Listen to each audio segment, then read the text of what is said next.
Guys দেখ এটা কে চলে আসছে। এই শিলা, তুমি এভাবে পা ধরে বসে আছো কেন? আমার সালামি দাও। কিসের সালামি? আমি অসুস্থ ছিলাম, আমার সালামি আমি পাই না, এখন আমার সালামি দাও। এই ঈদের 3 দিন পর আসছে গাইস, সালামি নিতে। এই দেখো কিভাবে পাটা ধরে বসে আছে। পা ধুই নাই, দাও সালামি।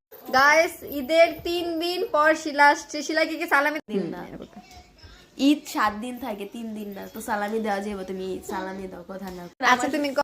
আচ্ছা তুমি কত টাকা সালামি দিলে খুশি হবে? শিলা যেহেতু গাইস তোমরা জানো শিলা অনেক অসুস্থ ছিল, তো শিলা আসছে। তোমরা সবাই শিলার জন্য দোয়া করছো, শিলা তাড়াতাড়ি সুস্থ হয়ে গেছে। এখন বলো শিলা তুমি কত টাকা সালাম দিলে খুশি?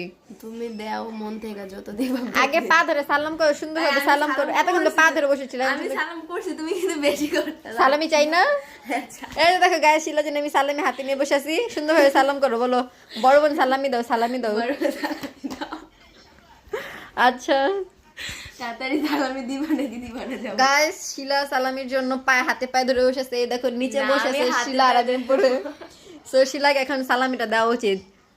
দাও ভাই, সবগুলাই নাও না। আচ্ছা না, তুমি যে 3 দিন পর সে নাও 20 টাকা সালামি তোমার জন্য। এটা কি নাও খুশি? আমরা জানবো না, তুমি তো আরে নাও 20 টাকা নাও। 20 টাকা অনেক, আমাদের যে 20 টাকাই দিত। নাও এই মাসে তুমি বলো আমারটা 20 টাকা, সবাইকে আমি 20 টাকা করে দিছি। ধরো 20 টাকা। হ্যাঁ 20 টাকাই সালামি, যাও খুশি থাকো। খুশি? দাঁড়াও, এটা ধরো, এটা ছিল অন্য। আচ্ছা দাও। আচ্ছা নাও, দিলে 50 টাকাই দিলাম। তাহলে 50 না না না শিলা, গাইস দেখছো শিলা আমার সবগুলা টাকা নিয়ে চলে গেছে, 200 টাকা নিয়ে চলে গেছে।